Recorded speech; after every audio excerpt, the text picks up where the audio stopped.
Hey everybody, welcome to part 2 of my Get Your Service Dog Questions Answered video series. I really need to come up with a better name for it because that is going to get tiring to say and it's not catchy.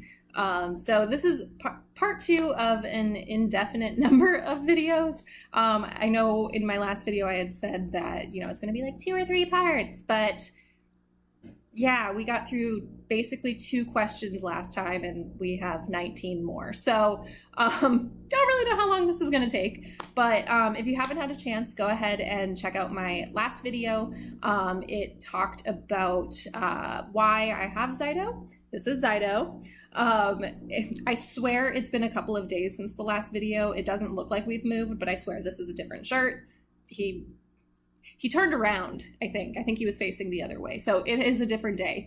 Yeah, the video talks about why I have Zydo, as well as the training that he went through before I was partnered with him, and a little bit of the training that we constantly go through. The survey that I have that you can submit your questions, it is still open. You'll see a link below here that you can click on.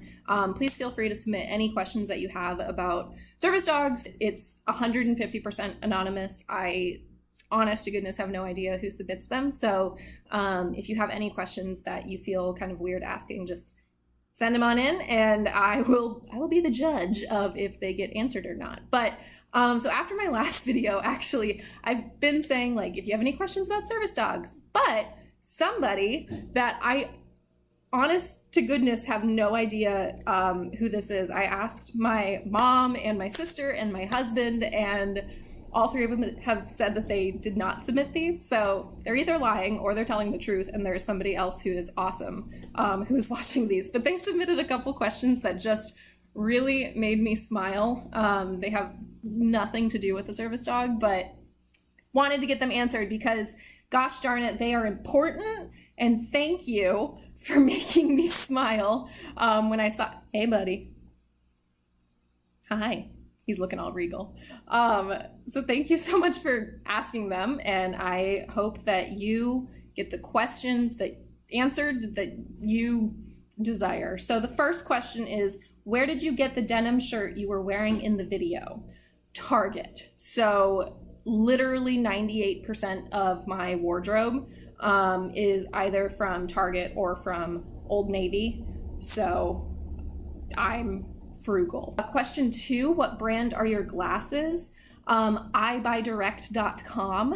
EYEBuyDirect.com. I am not sponsored by them, but hey, maybe now I will be. I have no idea what the brand is, but it's like an awesome, cheap way to get glasses. And fun fact, I am an old lady and I have progressive lenses, which is just a fun way of saying bifocals without the line. So you could get all kinds of glasses from them. Question 3, did you have braces as a child? Surprisingly, no. With all of the rest of my wacky medical history, my dental hygiene has in general been fine, except actually recently, in the last few months, I did get a night guard, which if you're looking for ways to spice up your marriage, definitely get a night guard. They are fun. They're super sexy. No, they're not, but they stop me from grinding my teeth, so then hopefully I will not have braces ever in my life. Question 4, is your couch real Italian leather? No, it's not. It is really not. It's so, oh, bye buddy. Okay, excuse us. And we're gone. Okay, no, it is not real leather, but it is really the best newlywed gift that I think we got because it was from my in-laws. It was their couch and they gave it to us. Thank you. And the last question, do you use a special eye cream? No, I do not. What you see here is the wonders of CoverGirl makeup that will cover up, again, not being sponsored, but hey. So hopefully whoever asked those questions, you are satisfied with the answers, or sorry if they're not as exciting as you were hoping for, but hey, thanks for submitting them. So for today's video, I am I'm setting the goal of getting through 2 questions, and they are a little bit more about just service dog generalness, 2 or 3 questions. So the first one is, how do you go about getting a service dog? So in my last video, I did kind of talk a little bit about how I had submitted an application, and then CPL called me for an interview, and then I was put on the wait list. But there was a little bit that happened before that. So when I was 20 years old, my episodes started getting a lot worse than they had been for quite a few years, actually. So I was really kind of struggling with what my options were. And my mom's best friend, Miss Michelle, she wrote a guest blog post on my blog. Check it out. It's from 2016. And it's called Michelle's guest blog post. So no secrets there. Excuse me.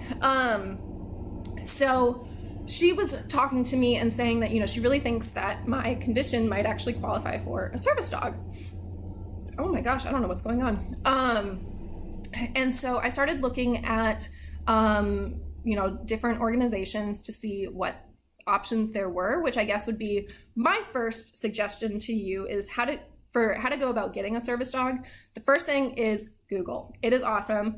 Other than the first thing being, I'm suggesting checking out Canine Partners for Life. They specialize in mobility support, seizure alert, cardiac alert, and diabetes alert. So check them out. So definitely go to Google. Now, there are a ton of organizations out there who are really just after money. And because according to the Americans with Disabilities Act, with service dogs, there are not really strict guidelines on training and certification of service dogs, which I do not speak for every service dog partner, but personally, I would be all for stricter criteria and certifications. So that kind of allows, one, for a lot of people to fake that they have their dog is a service dog, which if you have not read this blog post, go ahead and go check out my Why Your Fake Service Dog is Ruining My Life. It was a very emotional emo moment in my life. But go ahead and check that out to see kind of the impact that fake service dogs really have on those of us that need them. But that also means that there's a lot of organizations that they can really just kind of go after people's money. So I've even heard of an organization that you pay them money and they literally send you a book and a puppy, a book that helps you train your puppy. And they're like, good luck. No, thank you. So what you want to do, there is the Assistance Dog International, which is kind of like the, upper echelon, like the highest criteria that there could be for a service dog organization to become certified.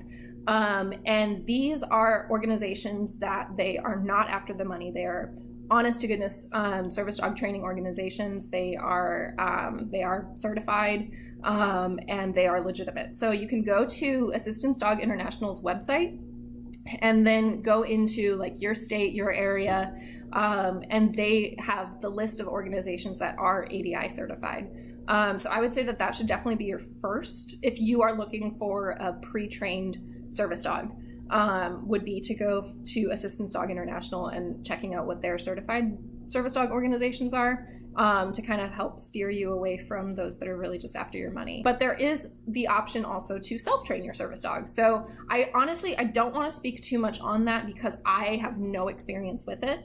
So I really don't want to like steer you wrong other than to say that it is an option. And I believe that what people do with that is, they will have their dog and then they work with a professional trainer. But it's a lot more, whereas Zydo was trained for 2.5 years before I even met him. That option is obviously you're really involved in the training. So there are a lot of options, but I just can't recommend going through ADI enough to, make sure that you're getting something legitimate. So what I did was I actually found an organization that is not CPL. And when I went to apply, I was actually rejected. And the reason for that is because they required that you have an actual condition, that you have a name for your condition so that they would know what, your dog, how to train your dog. And because I have an undiagnosable autonomic nervous system disorder, I didn't qualify for that. So I was rejected. It's the first time that I failed out of an application. It was sad. It was sad. It was very sad. But I was thankful, because then Miss Michelle recommended CPL. She said that they are one of the most successful. They're very, very credible. And so she told me to go ahead and check them out. And that was when I went up to CPL. They are located in Cochranville, Pennsylvania, and so they're 4 hours away from me. So my mom, sister, and I went up there. We toured the facilities. We met with one of the women that worked there, who she also had a cardiac alert dog. I talked her through, my symptoms and my history, and she was the one that was like, I definitely think that even though you have a neurological condition, I think that, you actually qualify for a cardiac alert dog. And then I put in the application, and then that started the interview process, and then being put on the wait list. So that was my experience with CPL and with applying to other dogs. But I think the main answer to your question is to Google, look for organizations that are in your area or around your area that are ADI certified. And then also, if you are going the self-training route, just to make sure that you have a certified and a reputable trainer as well. So that actually answered, hey, yay, I answered 2 questions in one. Haha. So the other one was, do the service dogs come trained, or do you have to train them yourself? So the answer is both. Yay. Okay, there we go. So we can go on to a third question. Score. So this one is, many times they seem to be just emotional support dogs, which sounds kind of like a cop-out way to have an adult-sized teddy bear. Whew. So I want to be really, really careful with this. Because emotional support dogs, while they are completely legally different than a service dog, they are also completely legitimate as well. So I found this really awesome graphic that lays out the legal differences between a service dog, a therapy animal, and an emotional support animal.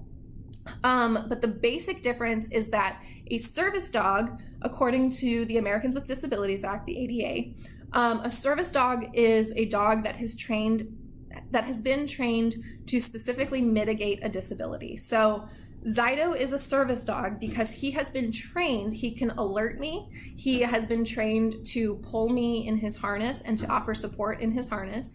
He has been trained to pick items up for me so that I don't have to bend over. He has been trained to remove my socks so I don't have to bend over. He has been trained to specifically mitigate my disability. It is not that his general presence offers me support for my disability. It's that he has been trained to perform a task that mitigates my disability. And a fun fact too with the ADA and service dogs. So service dogs are called service dogs according to the ADA. There's also service mini horses, which I have never actually seen a service mini horse. I go through so much socially with just having a service dog, a yellow lab, which is literally like the most common dog on earth, especially in America. And I go through enough socially with that I cannot imagine social wise having a mini horse. But so then there's also therapy animals. And if you notice, there's a really distinct, a distinct distinction. Short, Courtney. Yeah, okay. Drink up. This is a shake. It's not anything suspicious. So there are therapy animals. Now, because they have the word animals, much like emotional support animals, they are not, they aren't only dogs. Any animal can be a therapy animal or an emotional support animal. So those extend to cats and porcupines, and if you've seen, there's a commercial, I think it's for Geico, where he has this creepy bottom feeding fish on the airplane. So emotional support animals and therapy animals can extend beyond just dogs and mini horses.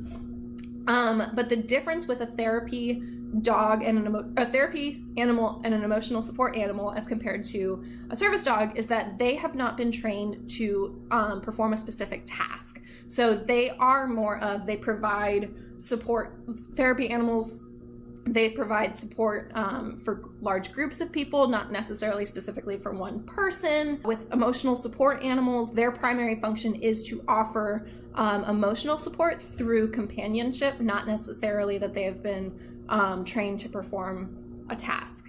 And there's also legal differences with public access rights, as well as being able to own a therapy animal, an emotional support animal in a home that might, or in a place that might not allow pets. So for that instance, an emotional support animal does have to be allowed. You do have to have, for most places, you do have to have a letter from your doctor that, you know, says why you need them. Like if you lived in an apartment that doesn't allow pets, they do have to allow an emotional support dog. They do not have to allow a therapy dog, but they do have to allow a service dog, which unfortunately is really a leading reason why a lot of people forge their paperwork to say that their dogs are either service dogs or emotional support animals, because they don't want to pay pet fees, or they want to be able to have them even when, you know, they're not supposed to technically have them at home. So there's an again, check out my blog post. It really goes into that. And the blog post also outlines kind of some of the public access right differences. I know that I write about it, but I just want to say, so for Zydo, he is legally allowed to go with me absolutely everywhere. If you think of it in the eyes of the law, a service dog is identical to a wheelchair. So anywhere that a wheelchair can go, Zydo can come with me. A therapy dog is one that has been, like assigned to a specific location. So for example, if in my post I say, like, if Zydo was a therapy dog and we were assigned to go to the library on Tuesdays, Zydo has every right to go to that location, to the library on Tuesdays at our allotted time and spend our time there. He is not able, if on my way to the library we go and stop at the grocery store, he is not allowed to come into the grocery store with me. And he is also not allowed to go to the library outside of our agreed upon time with the library administration. And emotional support animals, they do not have public access rights. They are not able to go to places that dogs are not allowed to go to, except for, like airplanes, and then also, at home and stuff. If there is a no pets policy, they are allowed to go there, but they do not have any other public access rights. But to basically answer the person's question that submitted this, emotional support dogs are not a cop-out to have a teddy bear. They serve a purpose. And after, I don't know if you guys can hear, he's dreaming right now and he's like snoring. So, Zydo, wake up. Hey, wake up. So distracting.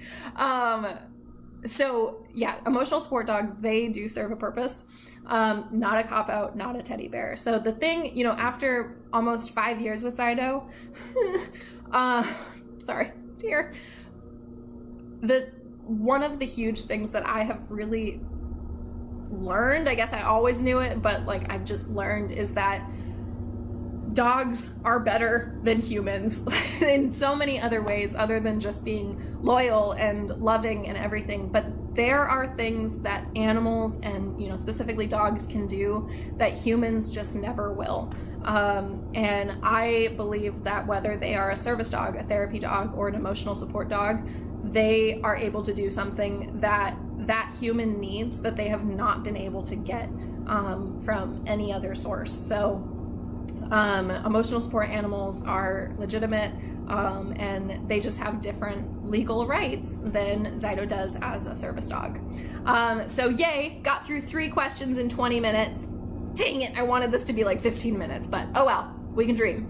Thank you guys so much for staying with us and for watching this video. I hope that this answered some of your questions, and we will be getting part 3 up shortly. I don't really know when, but thank you guys so much, and have a great day.